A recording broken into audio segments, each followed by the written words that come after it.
hot off the presses. Grab your exclusive merch at the Vile Hip Hop Shop. Protect your energy at all costs. And you tired of all these self-proclaimed goats? Well, be a goat killer exclusively at the Viral Hip Hop Shop. Link in the description. Promote your brand here at Viral Hip Hop News. Hit me, Sam Ant, at dlsmediainc1@gmail.com.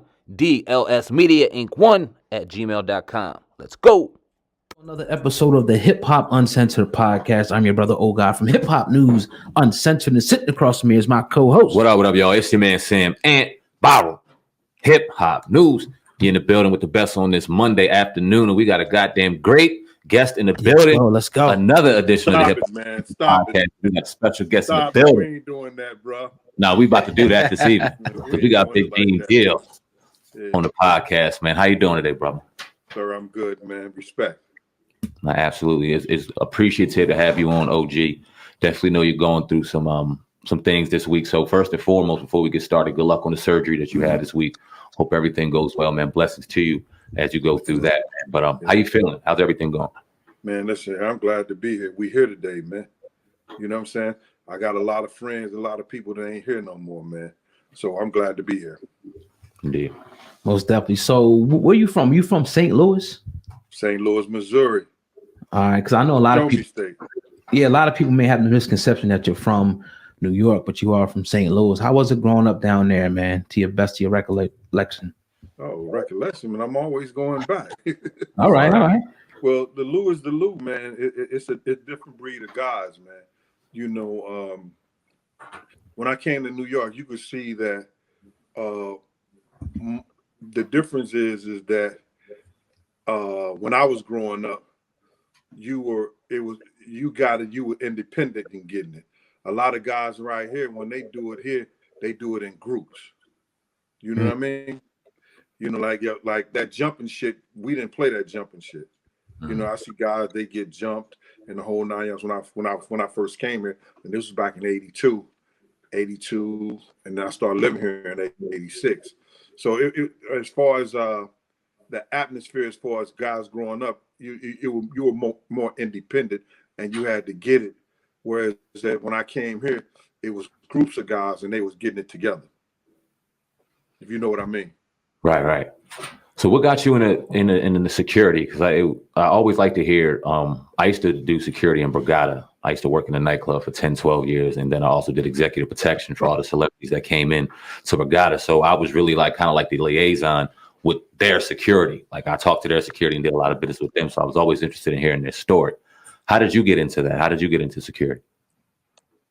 Well, back in St. Louis, they used to have DJ cliques, Dynamite Disco, Future Shock, Shotgun, Hollywood Production, R.E. Trice, and I was trying to be a DJ back in the day, and also because I was one of the tall guys around there, we had to do security for our clique. You know what I mean? You're at the door because we was collecting money and things like that. So this was 16, 17 years old and stuff like that. And then when I came to New York, I was working for Manhattan Valley Youth Program.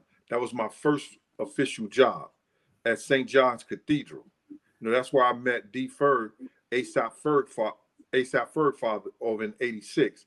And it was this group called Sweet Honey and the Rock.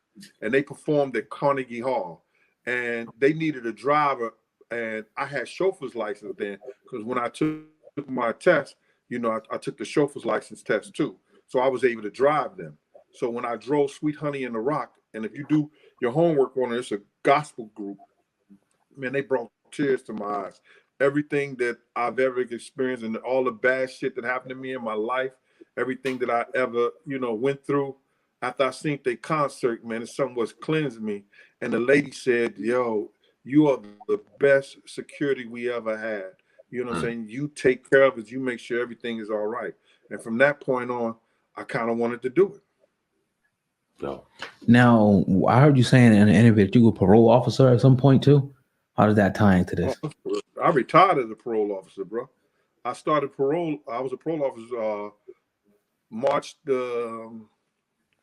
February the 11th,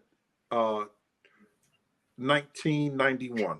That was my date, and I retired on my mother's birthday, June 14th, 2017. Right. 2018. 2018. Yeah, I retired. Go ahead.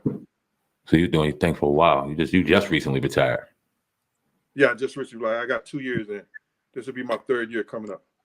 Now, were you doing that in New York or St. Louis, or does that matter? You can do that you can't do that anywhere, right? York. I did it in New York. Ooh. Yeah, I did New York for 27 years. Ah, dang. Whew. God bless you. And you must have been 6'7", right? You must have been right. Now you 6'7", right? So you must have been an intimidating parole officer, showing the people's houses. How you going to intimidate? Huh? How you going to intimidate somebody who all they did is spend their life is trying to intimidate the community and do crazy shit? You don't intimidate those guys, man. They play that role, but you don't intimidate them, bro. You know what I'm saying? I treat men like men.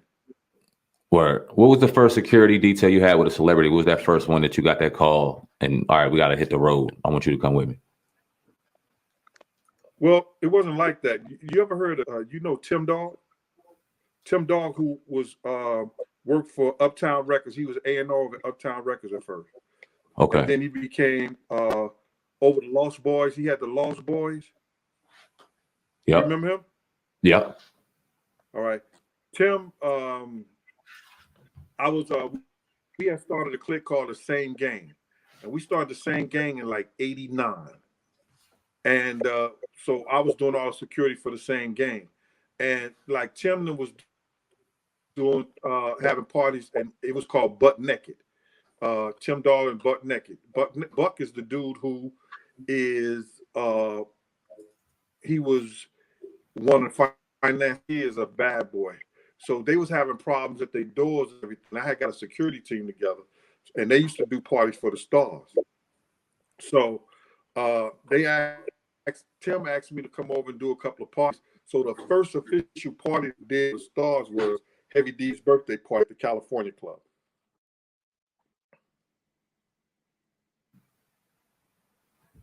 Y'all there? And then, yeah. I was just we were also checking the audio as we were listening to you. Can you still hear us? Right. Can you still hear us? Yeah, perfectly. Say that again, sorry. Perfectly. Okay, he can hear us. Okay. It's perfect. All right, cool. Cool. Okay. So you did security. So at what point, did you run in and meet Puffy and get that job?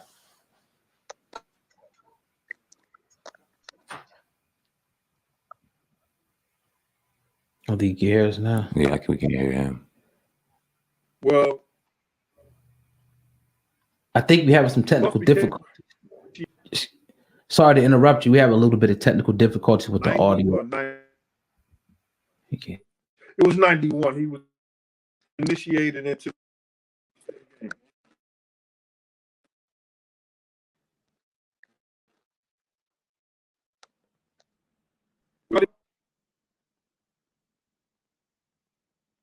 Hello. Yeah, can you hear us? We're gonna give you a call real quick.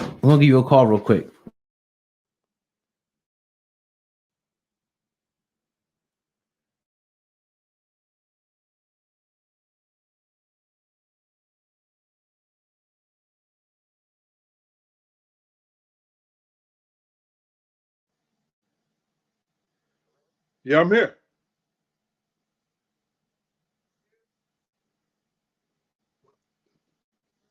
Yeah, what's up? All right, so whichever one.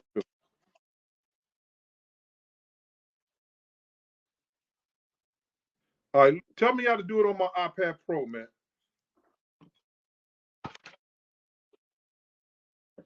Let me see.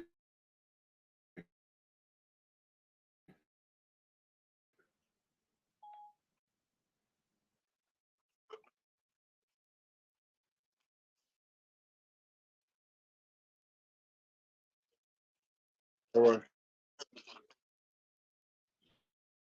So you say download done. Oh. So go to the App Store.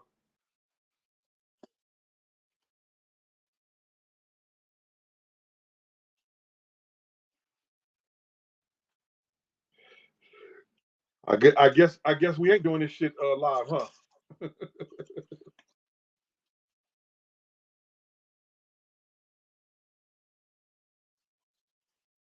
Yeah.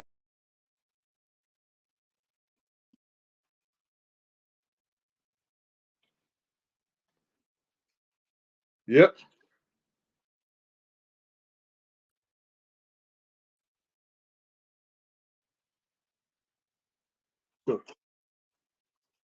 No, because bro, let me just tell you something, man. Like I told you, man. I'll All right, so yeah, we'll pick back up. I think the last question. you can start from scratch if you want to, man. All right. All right, yeah, no doubt, no doubt. All right, so making sure our mics is good over here. Yeah. So yeah, the since we already recorded, you know that last portion we still have it. I just want to start from the last question. But we kind of got, you know, the microphone got distorted. But Diddy, we were talking about you, you know, doing security detail, and what point did you meet Diddy, or as you called him back in the day, Puffy? Well, you know, he got jumped into the same gang about that summer of '91. The same gang was a group of us, you know, so we used to hang out on 144th and 8th Avenue. D. Ferg, Mike Cott, Tone Wop, Rick Dog, and myself were, you know, the founders of it, because everybody was having their own crews back then. So Puff used to hang around us, come and hang around us, because D. Ferg had did that shirts for Heavy D and the boys, those Peaceful Journey shirts. He had did the logo for Uptown Records, and he did the Bad Boy logo. So Puff was hanging around and he wanted to be a part of us, but a lot of guys didn't, you know, he wasn't from, you know, that where he wasn't around us like that. So, you know, we had the younger guys, you know, jump them in. So that's when I met him. Now you were in an era of hip hop that I believe is probably the greatest era of all time. We were young children watching it kind of go through, and it was nothing like it is today. We didn't have cell phones, or it wasn't in front of us every day. You had to look at a magazine to kind of hear what was going on through writing and through paper. And I watch a lot of your videos, and I know you got some incredible stories of just that time, the greats, the bads, the wins, the losses. And I also know you got a book coming out that we're looking forward to seeing. You were talking about Big L, and that was one person that kind of raised my attention when you were talking about him. Talk about how Big L was like, and going around that legend. See, we got him on our board too. I don't know if you can see him in the back. L was humble, bro. Word. L was a humble dude, and he would have been in everybody's top 5 had he been around, because you could see the working of certain people raps that they probably stole his style, if you want to say that. But L was like, you got to realize they was someone like youngins to me. You know, L used to look up to me, and like the week that he died, we got murdered. I seen him up at Bronx BBQ. Capone used to do Saturday night comedy there. And I went to give him a hug, and I felt a bulletproof vest on him. And I was like, yo, L, you got a vest on? What's up? He said, yo, Gene, I got to talk to you, man. I want to meet up with you. I might need you. He had one of my dudes with him that I knew that did pretty good job security with him. He said, yo, Gene, I want to meet up with you, man. I want to holler at you. And he didn't make it that week, man. But as far as his rap style, you see what he did in the little time that he was around and some of the songs that he had, you know. But we get caught up in that street stuff, man, and a lot of kids lost their life behind that. Yeah, for nothing. Yeah, and I heard you saying in one interview, somebody asked you that was like, what's your biggest accomplishment? And you said, you know, raising, you know, children. Can you talk about your children and you know, how does that, you know, what do they mean to you? Well, all I would say about my children is I raise boys to be men, girls to be women. And I can look them eye to eye and know that I did the best that I could do and did the best. All of them graduated from college, except my youngest. She's in veterinarian school right now. Nice. But all of them graduated from college. And they living their life and doing and being able to support and take care of themselves and give something to the world. You know what I mean? And even people that I dated, I still stayed in contact with their kids. And if they needed some, you know, I was there for them. They'll attest that every time they seen me or they called me for something, I was there for them. Dope. Admirable. Definitely appreciate that. I want to dive into politics a little bit, but not too crazy. I just think it's funny, you being around all of these hip hop celebrities that you've been around throughout your time, and what we've seen the last 4 years during the Trump administration with the backlash he's received, in particular in hip hop. Now, we're not pro-Trump, anti-Trump, pro-Biden, none of that mess, but we just call a spade, and we know that Donald Trump was in most of these rappers' lyrics. They hung out with him, they chilled with him all the way up to his presidency. So. Let's talk about a little bit of the hypocrisy that we see out there, if it is any, correct me if I'm wrong, from a lot of these rappers when it comes to him. Well, you know, I look at it like this, is that Donald Trump, as you said before, I was there one night, it was Puff, Wendy Williams, Al Sharpton, and Donald Trump in the Four Seasons. And they was up talking and drinking and whatever. He wasn't drinking, but I'm just saying they was talking, chilling in the whole 9 yards. And to see them come at him like that, saying that he's a racist and he did that, I think he's a businessman, and he's always been a businessman. And there is a lot of hypocrisy and there's a lot of things that are going on, but I like Donald Trump where he was at because I want him to tear this country down, because this country ain't did right by us, brother. Right. It ain't did right by my heroes. Yeah. You understand? It ain't did right by the people who tried to lead us in the right direction. Martin Luther King, Malcolm X, Marcus Garvey, Muhammad Ali. Those are my heroes, man. Those are the people that I had a lot of respect for. Okay, I was looking at an article earlier and want to get your thoughts on this. Speaking of Donald Trump, they were saying that he was going to announce, or was in the process of pardoning Lil Wayne, the rapper. How do you feel about that? I don't really care about that shit, for real. You know, to be totally honest, man, all that's it's too much other stuff going on in this world. And then we got to fight with it. I worry about any of these rappers or any of these things. I do what I do out of fun, and I really don't care nothing about that stuff. You know, they got to get smarter about their whole business, man. You know what I mean? Yeah. Now you get caught in that situation, so nobody have to pardon you. I heard you also saying that you don't give a damn about like the snitch culture. You said that was kind of like a trap. Could you get into that? You know, snitch culture being like a trap, or you said it brainwashed us. Well, see, what happens is that where I live at, you're not gonna come on the middle of the block and sell drugs, because everybody who pay taxes around here is gonna be calling the police. You understand what I'm saying? You're not gonna come on somebody's stoop on their front porch and pop open a 40 and talk about I'm setting up shop. You know what I mean? Mm-hmm.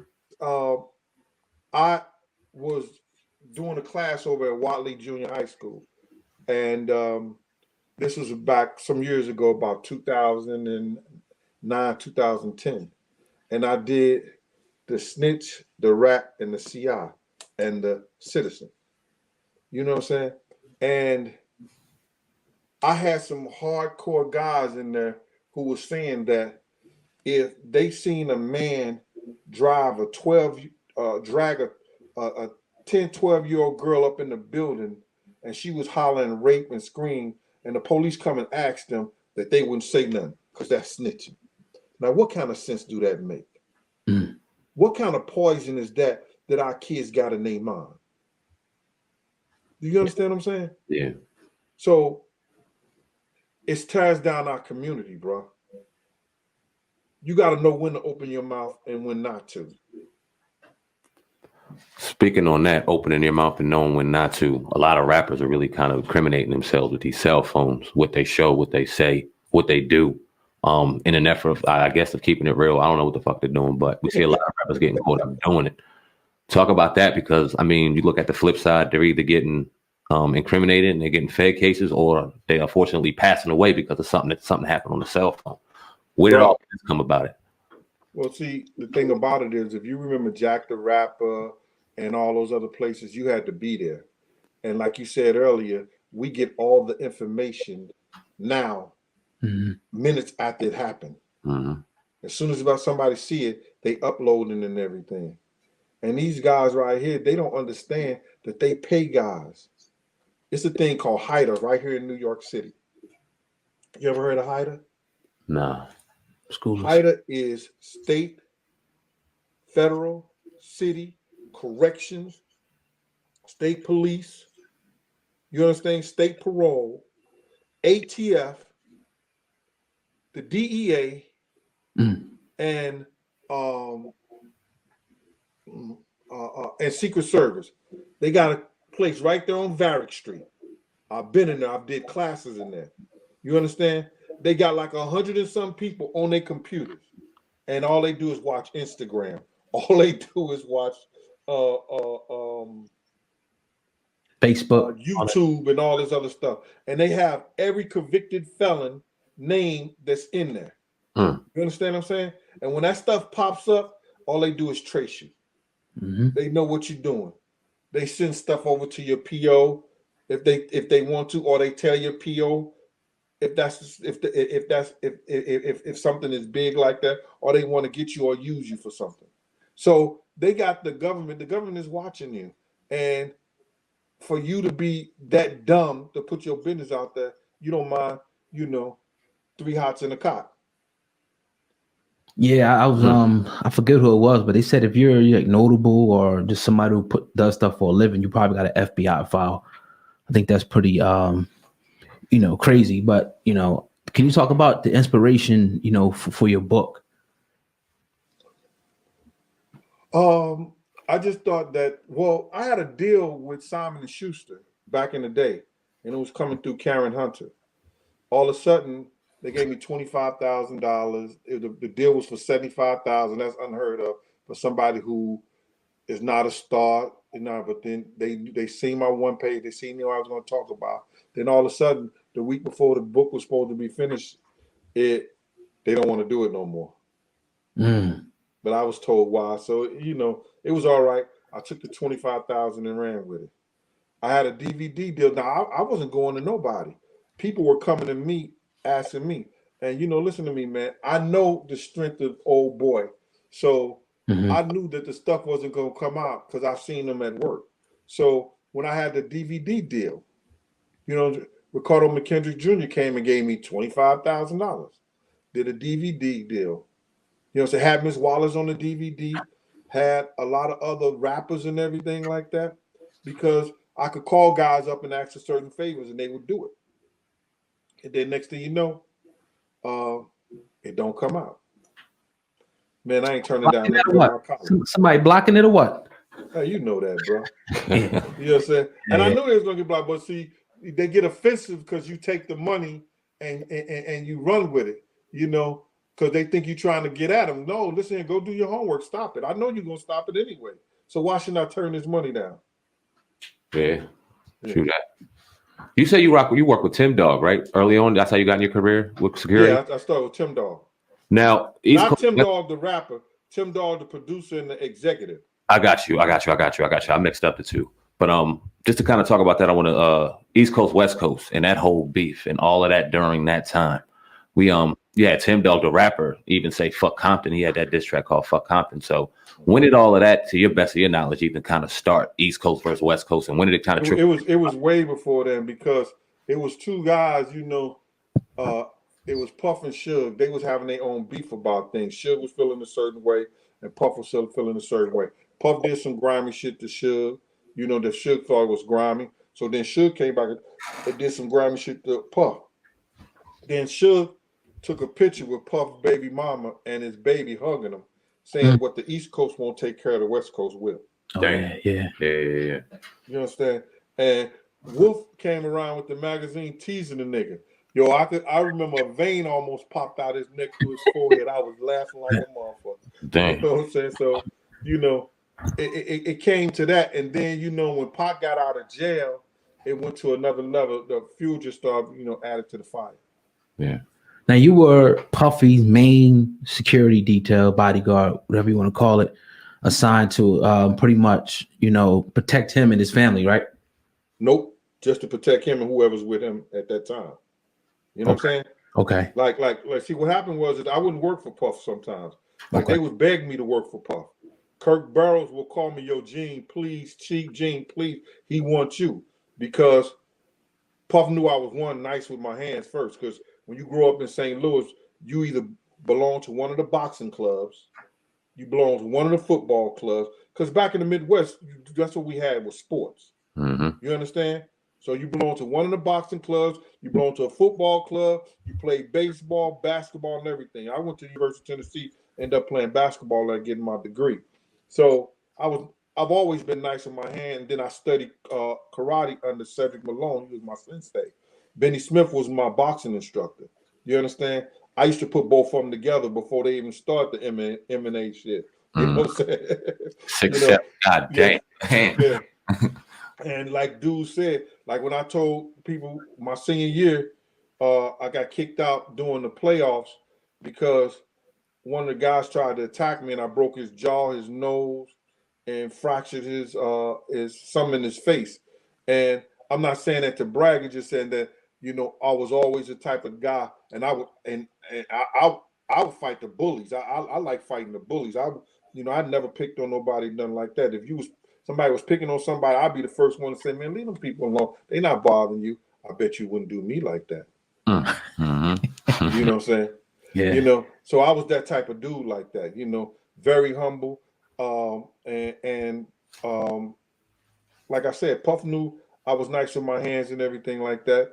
And, you know, he just, you know, he wanted me to be with him because we had been through some stuff. Because you got to realize we started off at the Red Zone in the building. Do you remember? Y'all too young for the building? Yeah. The building was where they had unsigned hype.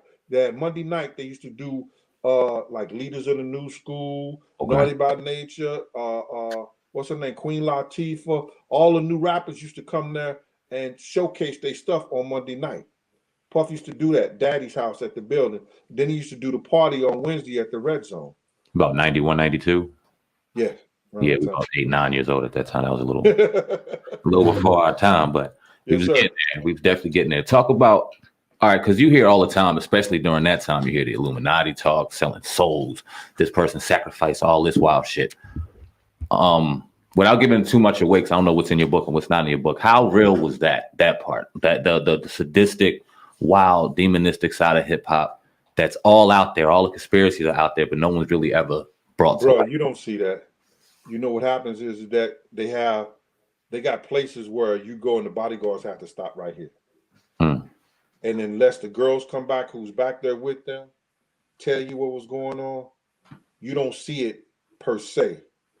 I've been in one situation where I've seen some crazy stuff, and that's dudes getting set up, you know, as far as like, whereas that, if I could say this, like you have a girl being sexual to this one guy, maybe going down on him, and he's back there rolling his eyes, he hiding the mother, and when he put his head down, it's one of them white boys sucking on him.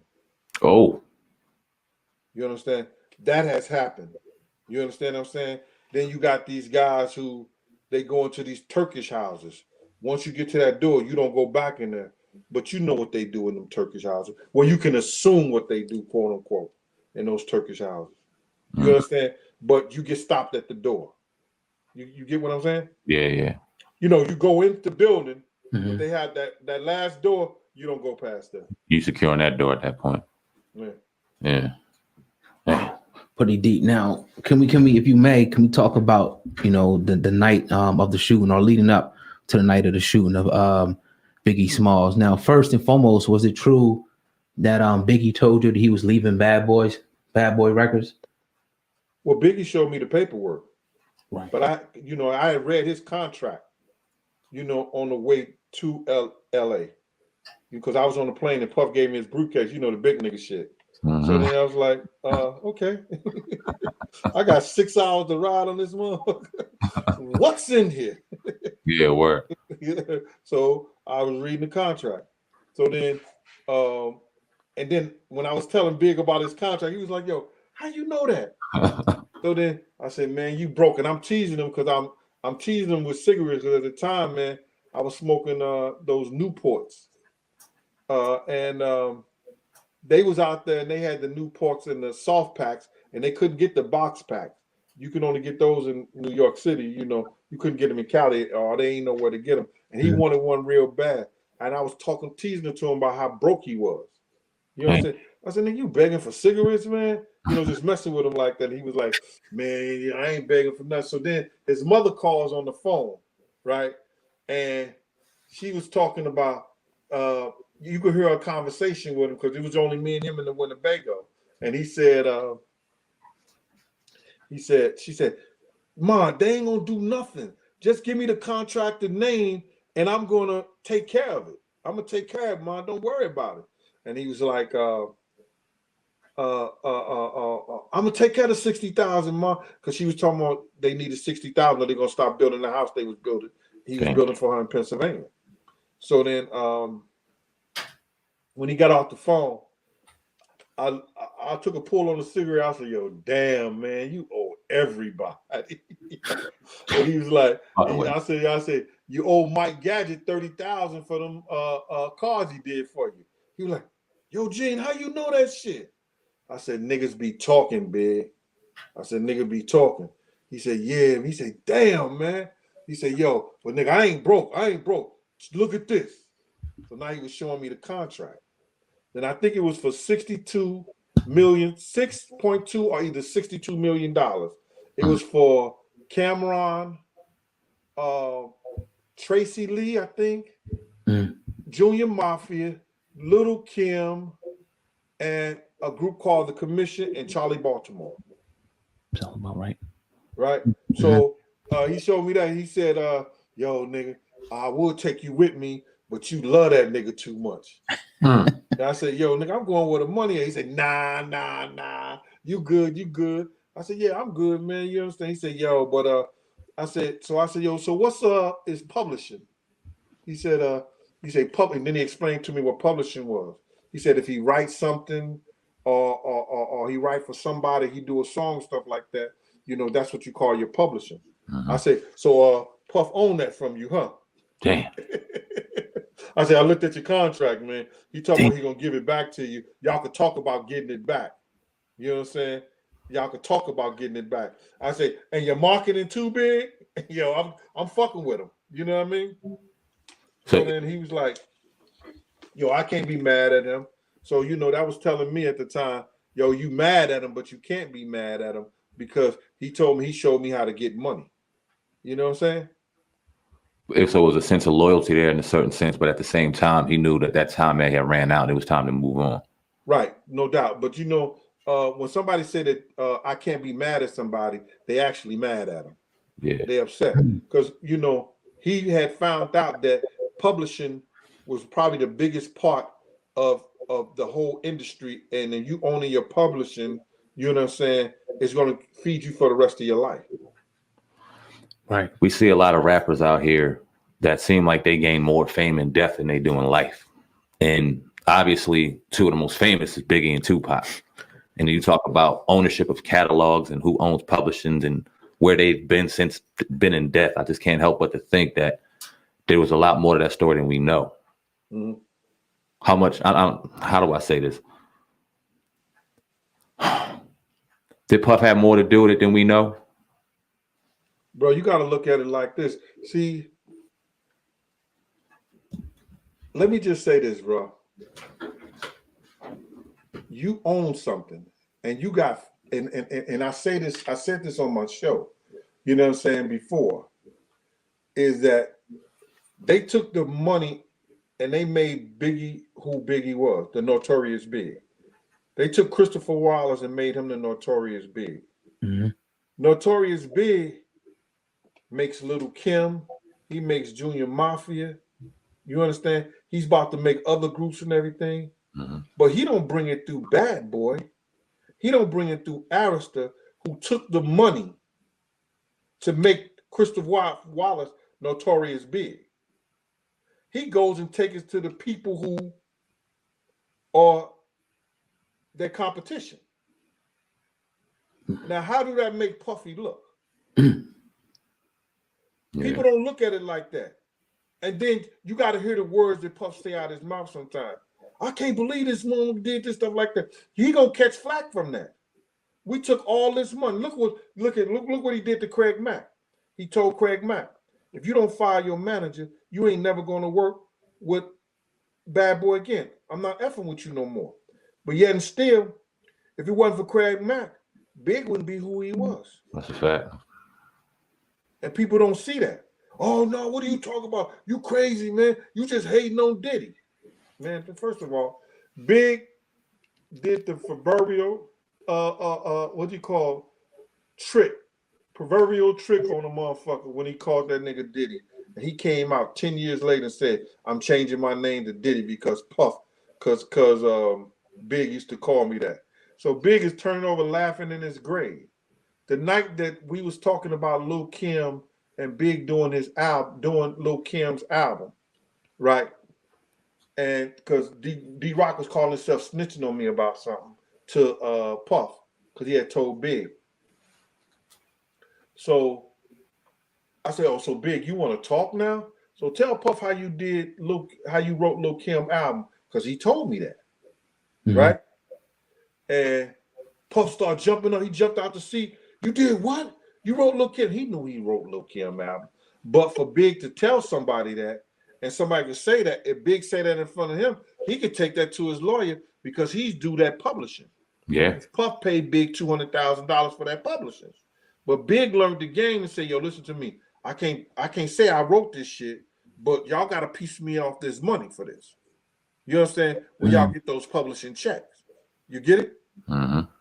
All right, so now he said Big laid back in his chair while he was rolling his joint, and Charlie Baltimore was right there. And he was like, nah, Diddy. Nah, Diddy. Okay, Diddy. Yeah, all right, Diddy. All right, Diddy. Now, y'all was young enough back then. Y'all know who Diddy was, right? Huh? Other than Puffy changing his name, no, to that.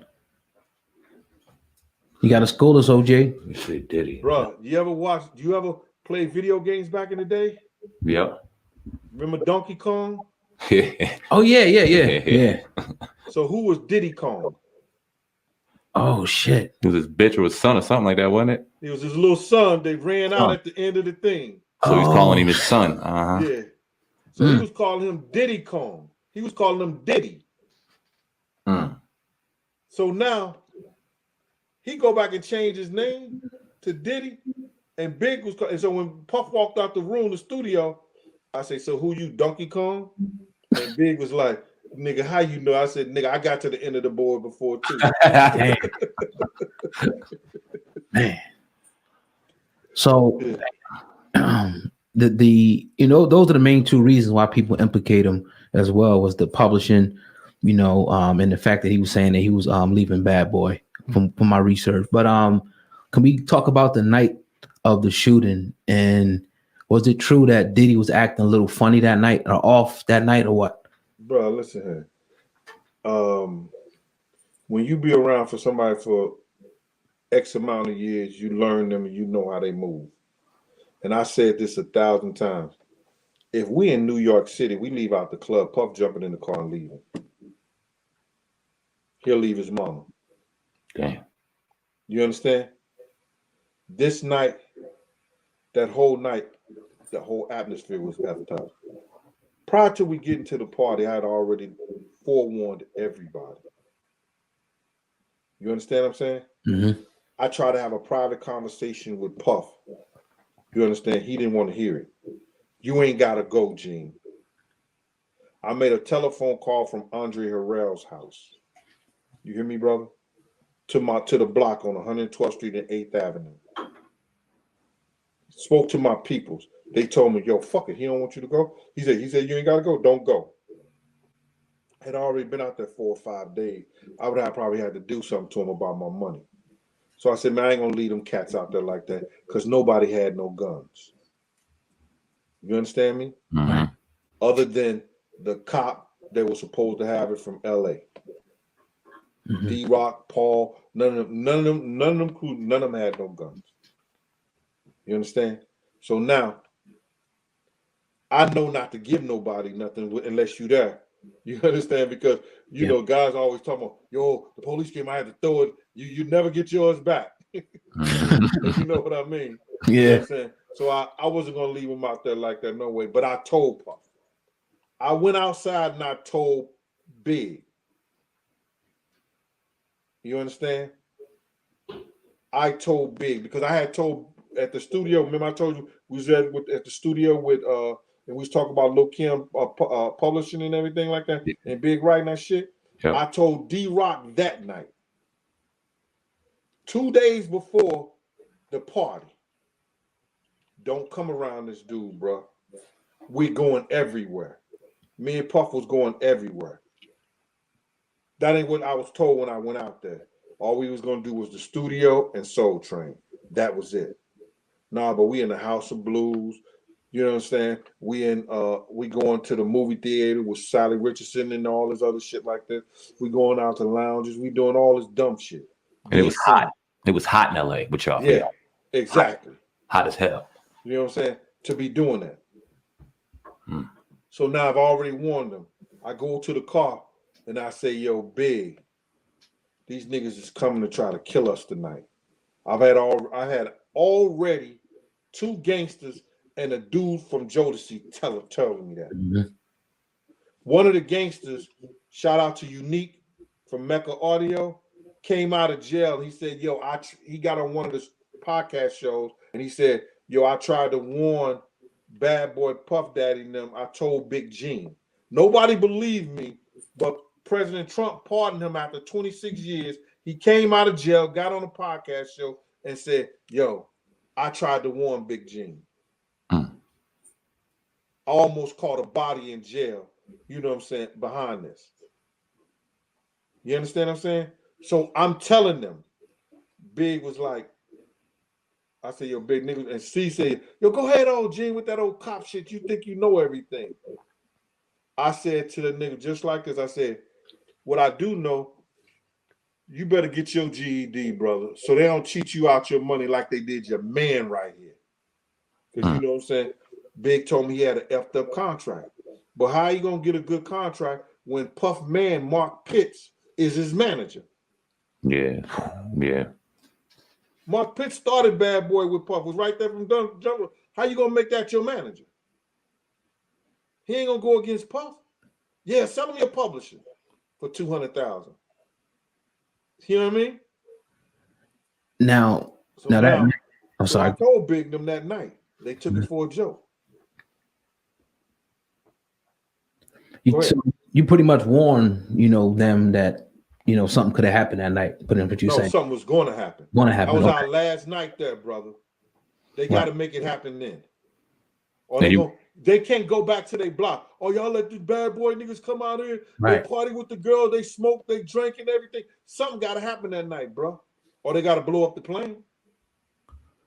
Now, is it true that the shooter went to Puffy's car first? Bro, as true as it, man, listen, on everything I love, brother.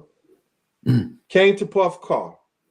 You understand? And I didn't know it was the shooter at the time because when they said to me, Muslim guy shot Big, and I said the blue suit, white shirt, and blue bow tie, and they were like, "Yeah, Gene, how you know?" I said he came to Puff's car first, but I showed the nigga the hammer.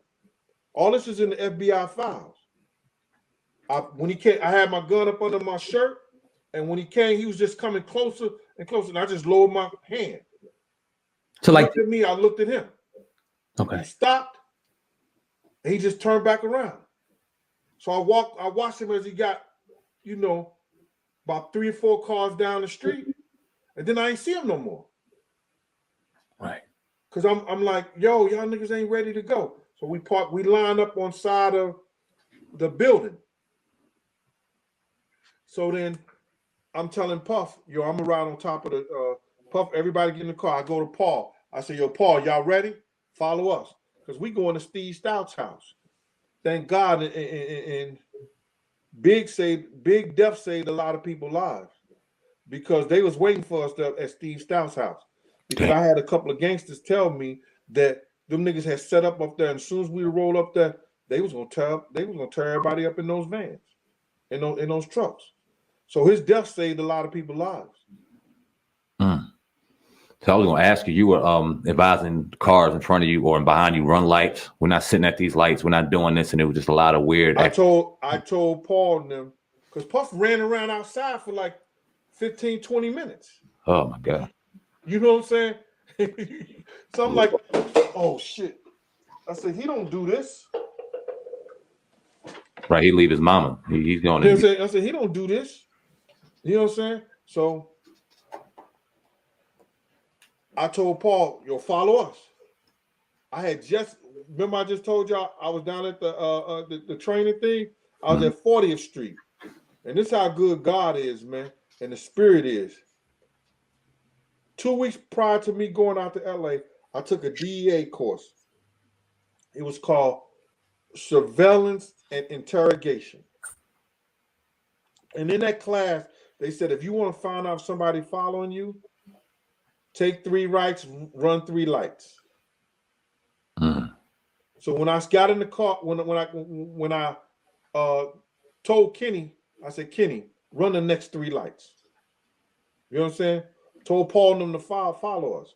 But I was going to try, at the time, I was 265 pounds, and I was going to ride on the side of the car with my gun out in case something. Me and Puff got into an argument right there.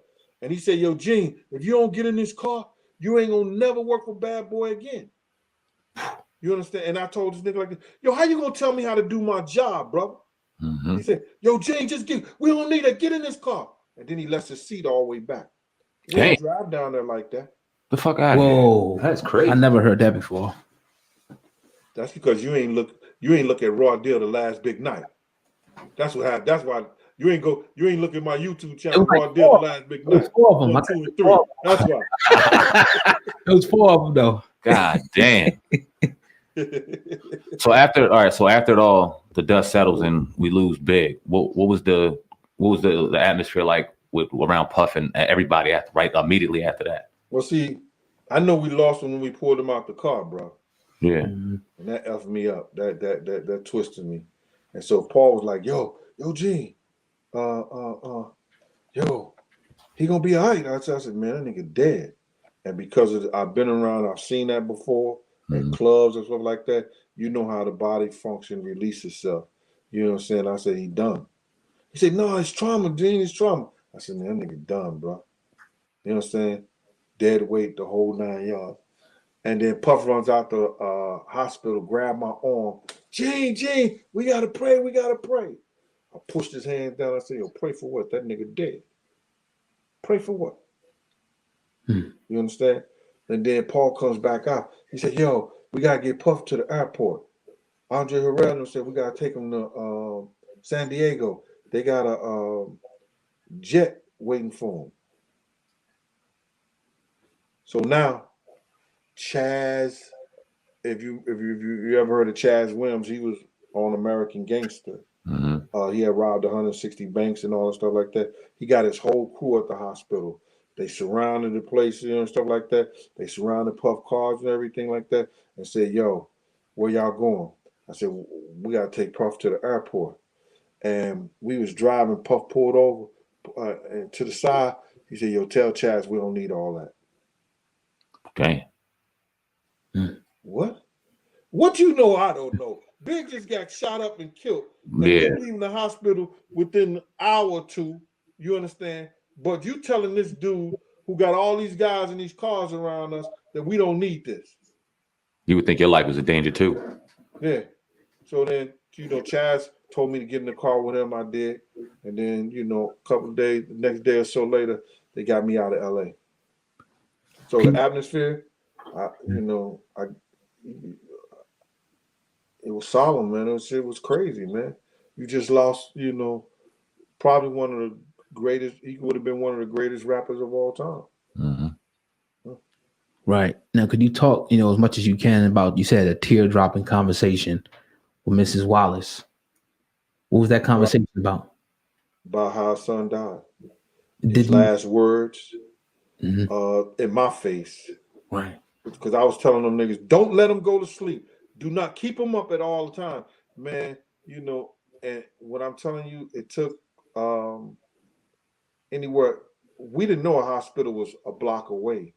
2 blocks, not even 2 blocks away. Wow. The dude from LA took us someplace. It was like 30, 45 minutes away, man. God damn. What? Man. Yeah. Now But the conversation with Miss Wallace was, this is how it came about. I didn't look for Miss Wallace, bro. I didn't look for nobody. I was going to mind my business and try to get through this shit myself, man. Because I know I tried to forewarn them. And then how the hell that you in the middle of an East Coast, West Coast war, East Coast, West Coast beef, and you got 2 cops out there, me and the Inglewood guy, the guy from Inglewood, no other guns, and you got 23 people.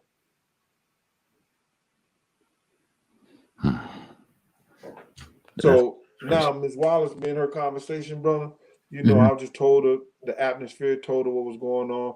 She said she had been looking for me because the police had told her, ask Gene Deal. And she asked Puffy who Gene Deal was. And Puffy said, I don't know no Gene Deal. You know what I'm saying? But my fraternity brother, who was Don King's bodyguard, he was Michael Jackson's bodyguard, and he was Andre Harrell's bodyguard, Bill Willett. He said, Miss Wallace, I know Gene Deal. That's my frat brother. You know what I mean? And he said, I'll get in touch with him. So he called me and brought me to Miss Wallace's house. Man.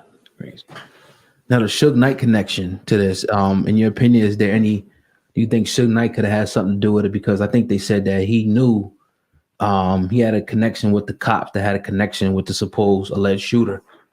Do you think Suge Knight may have had anything to do with it at all? I don't want to speak on that, man. Suge trying to get his freedom and everything like that. And I'm not sure about none of that right there. You know what I mean? So I don't want to speak on none. If we're gonna speak on something, I want to speak on something that I personally know, that I saw, that I was there. Okay. And, I don't do the assumption and assuming shit. That LAPD. out of you and me. The LAPD, in your opinion, would you say that they, crooked as hell. Bro, right. Let me tell you something. They showed me a picture of the Muslim guy, and his face was blurred out. In front of my lawyer, Eloise Nurse. She was David, Patterson? That was David Patterson, who was the governor of New York at one time? Mm-hmm. Right. She works in his law as a lawyer for them too. She was there with me. They showed me a picture of the guy's face. Of the guy. Right there. And you got to watch if you heard the dossier, the FBI agent, Phil Carson, talks about this. I said, that's the guy right there who walked up to the car. They said they was going to straighten out the face of the picture, come back out to New York. I never heard from them again. Wow. I never heard from them again. Now, the agent, Phil Carson, if you listen to the dossier, episode 4 and 5, he said he asked the LAPD about that picture because he said he had seen it before, but it wasn't in the file. And the LAPD officer, Katz, told him, say, no, we ain't show Gene Deal no picture like that. He said, so why did you put it in your notes? They didn't distract it from their notes. Because you know your notes and everything got to be turned in. So they forgot to do it, or was it like an error? They just slipped. It was an error. They forgot to distract it from their notes. Wow. They took the picture, from it because they knew that identified the person who killed Big. Right. So is that man still walking around? Oh yeah, as far as I know. Yeah, that's a lot. I want to try to transition a little bit because we had Exhibit on a couple shit, like 6-7 months ago now. I bodyguard Exhibit before. I remember you saying that you ran with him for a while. Dude. Talk about Exhibit, and then I remember you saying, because we didn't get to ask, we was going to ask him about Diddy and that whole thing when he said that, and then all of a sudden things went left. Do you think, your opinion, that you think that's how it went down? Bro, let me tell you something. I was there when he got rid of Wendy Williams. Did he? Yeah. When Puff made a phone call, this is his word verbatim. If that bitch is on the radio station when I get back in New York, ain't nobody that I deal with, nobody that I know are gonna ever do business with y'all again. Damn. Yo, when we got off the plane, Wendy was in Philly. You remember when she went to Philly? Damn, remember that. Yeah. Charlemagne. Yeah, I was like, yo, that nigga got some power. I didn't know he had that much power, but he had some power. He had some people in some high places, bro. Now 50 Cent. I know you didn't know him a lot, but did you? Is it true that he came or you knew when he was about to get shot as well? Yes, sir. Wow. Yes, sir. 50. The meeting that he was supposed to be at in front of Black Hands. 50 didn't make it. He was at Columbia or wherever he was at doing business, because he called me on the phone. He said, yo, Gene, just tell him to have another meeting someplace else at another time. I said, dog, them niggas is out there. I can't do that. You know what I'm saying? What's up? He said, I said, you supposed to be here. He said, I can't. And so then he came over my house later because he had a vest, but he didn't have a cover. So I said, my vest was the vests that I had that I could have gave to him was 2X. You know what I'm saying? But 50 is like an extra large. You know what I'm saying? And if you ain't got a vest on that's tight on you, you understand what I'm saying? The impact was just like you getting shot regular. Right. You know what I'm saying? So I gave him a cover and I said, yo, get somebody to sew the vest into the cover. You know what I'm saying? I guess he didn't know how to do that or whatever. So he went from another route. So we were supposed to go to Cancun together. I'm glad he didn't, because it was set for Cancun too, because they knew he was going to be out there. And them niggas were just trying to worry. They was trying to make sure that Chaz didn't change his mind about, not dealing with 50, but 50 wasn't dealing with Chaz. You know what I mean? You know what I'm saying? Because the conversation was, yo, Slim, you ain't gonna get mad. You ain't gonna get mad. Slim said, man, the kid ain't even calling me back. You know what I'm saying? He ain't fucking with me. So Chaz had a lot of respect and love for 50, but 50 wasn't fucking with Chaz no more. You ever deal with any post-traumatic stress watching and dealing with all the shit you dealt with through your life? I say that jokingly, but on some real shit, like, because you seem like you got everything together. You see, like, you talking real solid and chill, like level right here. But like mentally, like, did this ever affect you? Bro, you only meet what other men have met in life. You know what I'm saying? And one day I was sitting on the steps and tears just started running out my eyes to keep the fuck with you. Word. And my man looked at me, he said, yo, Gene, what's wrong? And I was just in a shootout, August the 13th, 1999. And he said, he said, you here, Gene? He said, you here? He said, you got to get it together, brother. Because I was tripping off. I let them sneak up on me like that. You know what I mean? On that situation. And that was after the big and, after all other shit. So I'm like this. I had to give it to the Most High. And I had to say to myself that, listen, you got to make yourself 10 times a normal man and just not say, why me? Why not me? I get through this and then I help somebody get through it too. Right. Deep, man. Definitely. Seeing a lot around you. Talk about Scott Storch real quick. We're not gonna hold you too much longer. We definitely appreciate your time, brother, and the stories that you're sharing with us. You hear a lot of bad shit about Scott Storch. He's this, he's that, he's this, he's that. But I heard you say some pretty solid shit about him. Talk about Scott Storch. Well, Scott was Scott was a good kid, man. But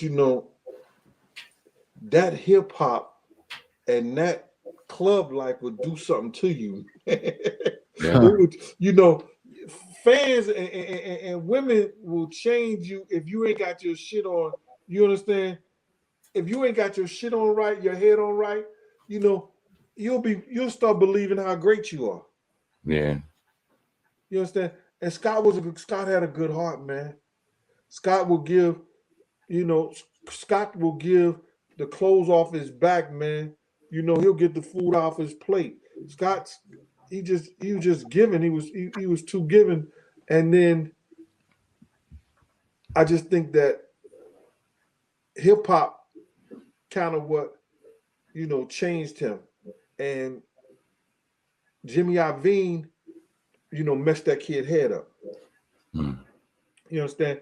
We went to a meeting and Scott was trying to get Tough Jew his own production company, signed under Interscope. And Jimmy Iovine told him that he didn't want him to do no more rappers. Okay, why? And that F Scott up. I don't know why. He didn't want him to produce no more music for rappers. He just wanted him to do Christina Aguilera. Yeah. He was doing her stuff right there. And he said he wanted him to do rock and roll, I guess that type of music or whatever like that. But he didn't want to give rappers no more beats and all that shit like that. No. And Scott was trying to be a white Jew, a brother in a white Jew body. Yeah. Vinegar and oil, water, some shit. Yeah. You and Mace cool? Me and Mace is all right. Listen to me, man. I don't have no beef with Puff. I don't have no beef with Mace. I don't have no beef. These guys they was kids, they were youngins, but they wasn't listening because they thought, money makes a man. Mm-hmm. You understand what I'm saying? And I've always had just as much. You gotta watch, I gotta watch. Oh, because you got a roller, you'll tell better time than mine. No, nigga. Right. You understand? You got a house, a roof over your head. I got a house, a roof over my head. You understand? You got a car. I got a car. You ain't have nothing I don't have, bro. Now, yeah, we know it's levels to this, but it's all right. When you happy with you and happy with yours, you don't worry about what the next man has. You understand what I'm saying? So a lot of these kids, a lot of these guys think because they make a little money that they can make the rules. You don't make the rules, bro. Don't believe that fictitious shit. The golden rule, the man with all the gold makes all the rules. Nah, that ain't always the truth. See, I tell everybody all the time, when they came up with that bullshit, money, power, respect, that was asinine and ass backwards. When we was coming through, you got your respect from coming on the block. That gave you your power. Then you got your money.